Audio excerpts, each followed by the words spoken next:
La schiacciata alla fiorentina è un dolce che non ha nulla a che vedere con la schiacciata salata. Mia moglie Daniela la prepara con la farcitura di panna montata.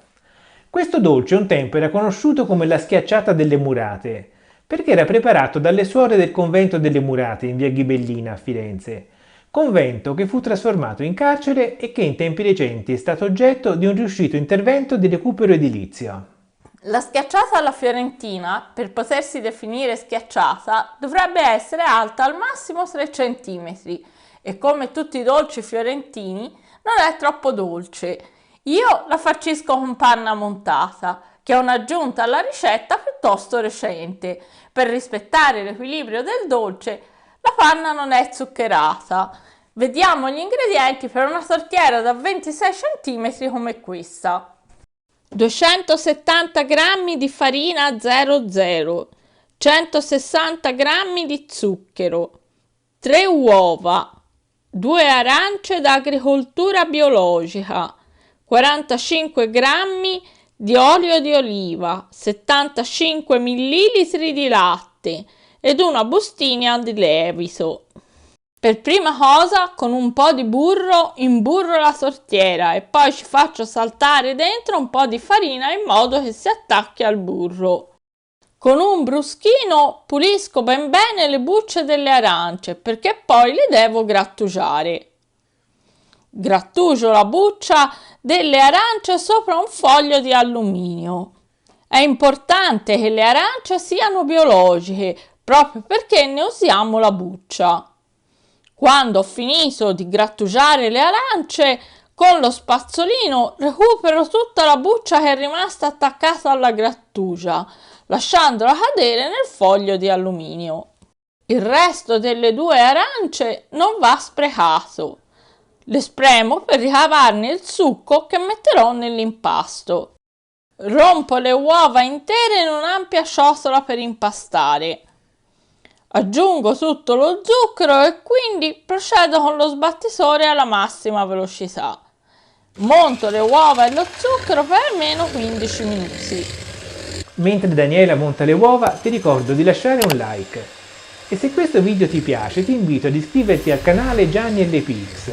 È il modo migliore per supportarci e per farci sapere che queste video ricette sono apprezzate.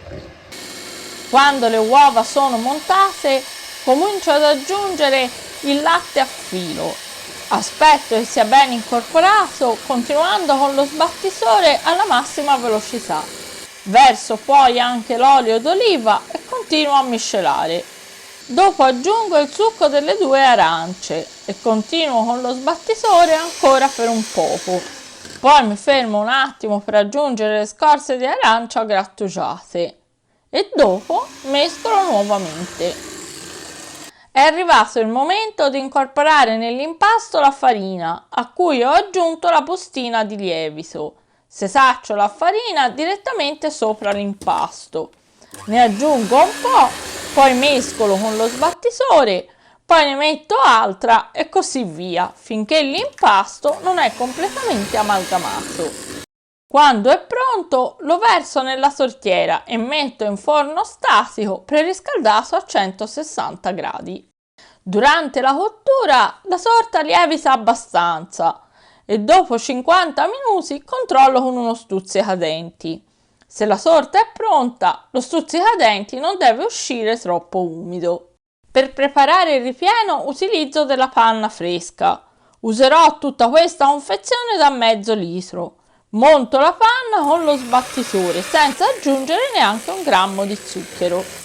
Quando la torta è pronta e si è raffreddata, affido a Gianni il compito di dividerla in 2. Metto la panna sulla metà inferiore spalmandola bene, facendo uno strato piuttosto spesso. Livello ben bene la panna e poi copro la schiacciata alla fiorentina con lo strato superiore. A questo punto il tocco finale è mettere lo zucchero a velo sulla schiacciata. Generalmente ne viene messo molto di più, ma noi facciamo una velatura soltanto simbolica. È arrivato il momento di assaggiare il nostro dolce. Ne taglio una bella fetta ed ecco qua come si presenta la nostra schiacciata alla fiorentina con panna. Un dolce buonissimo che a Firenze si fa in tutto l'anno, anche se è considerato più che altro un dolce di carnevale. I puristi preferiscono la schiacciata alla fiorentina senza farcitura. A te come piace, con o senza panna? Scrivilo nei commenti qua sotto. E se questa ricetta ti è piaciuta, penso che potrebbe interessarti anche la nostra ricetta della torta con riso e cioccolato, un altro dolce di origini toscane. Ti ringrazio per averci seguito fin qui, grazie per la visione e alla prossima!